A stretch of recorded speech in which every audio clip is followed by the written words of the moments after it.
চা ভালো লাগে, বর্ষার আমেজেও কিন্তু চা ভালো লাগে, তার সঙ্গে টা। টা বলতে আমি কিন্তু আড্ডাটাকেই মনে করি।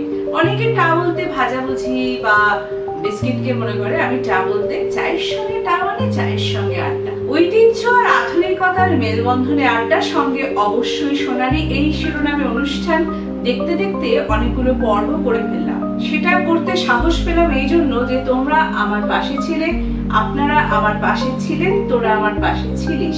আজকে আড্ডা ঘরে যাকে আমন্ত্রণ জানিয়েছি তার নাম তো আমি বলবো, তার আগে তার সম্পর্কে দু একটি কথা তোমাদের সঙ্গে, আপনাদের সঙ্গে, তোদের সাথে ভাগ করে নেব। তার নামের মানে হচ্ছে উজ্জ্বল, আলোকিত।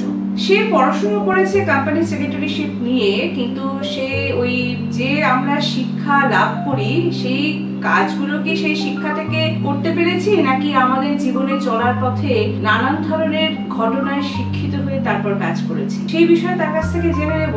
আর ছোটবেলায় নৃত্যের তালিম নিয়েছিলেন বহু গুরুর কাছ থেকে, কিন্তু সাংসারিক জীবনে প্রবেশ করার পরে, বিয়ের পর সেটাকে নিয়ে পারসিউ করতে পারেনি। তার মনে কি দুঃখ রয়েছে, সবটাই জানবো। তার কি মাঝে মাঝে অস্তিত্বের সংকট হয়, আমি জানি না, সবটাই তার কাছ থেকে জেনে নেব।